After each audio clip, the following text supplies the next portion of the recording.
দুটিমন ৰচনাকৰ বিক্ৰম দা সঁচাকৈ পেইডিয়া দাঁতকেইটা দেখিলেই কবিতা লগা শব্দবোৰ ওলাই আহে মনৰ পৰা অজানিতে। আৰু গালৰ দুয়োপিনে থকা দাঢ়িখিনি সঁচাকৈ সপোনৰ ৰাজকুমাৰজনৰ দৰেই একে আপুনি। অ' ক্ষমা কৰিব, মই চাগে লিমিট ক্ৰছ কৰি দিলোঁ ন? আচ্ছা, নকওঁ আৰু তেনেকৈ। দুটিমন ৰচনাকৰ পৰাই আপোনাক দেখাৰ সৌভাগ্য হৈছে। মোৰ দৰে আৰু বহুতো চুকে কোণে থকা আপুনি নজনা গোপন প্ৰেমিকা আমি। আকৌ ভুল কৰিলোঁ ন?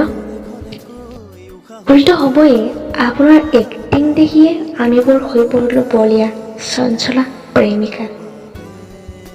কেতিয়াবা মন যায় জানে আপোনাৰ সৈতে চিনাকি হ'বলৈ, কণ্টেক্ট লিষ্টত আপোনাৰ ফোন নম্বৰটোও থৈ দিবলৈ, আপুনি দিয়া ষ্টেটাছবোৰ চাই থাকিবলৈ, আপুনি সলনি কৰা প্ৰফাইল পিকবোৰ মনে মনে চাই থাকিবলৈ।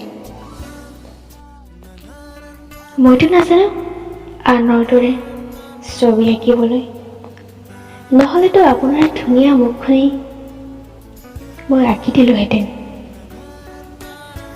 আৰু মইতো নাজানো কবিতা লিখিবলৈ, তথাপিও মনৰ কথাবোৰ কৈ গ'লোঁ। নাজানো এয়া কবিতা নে অইন কিবা। বাৰু বেছি নিবিচাৰোঁ, কিন্তু যদি পাৰে শুভাকাংক্ষী হৈ থাকিব মোৰ ওচৰত। বাৰু আজিলৈকে এৰিছোঁ। বেছিকৈ লিখিলে আপোনাক ভাল পোৱা কৰে মোক বেয়াও পাই যাব পাৰে ন? সামৰিছোঁ।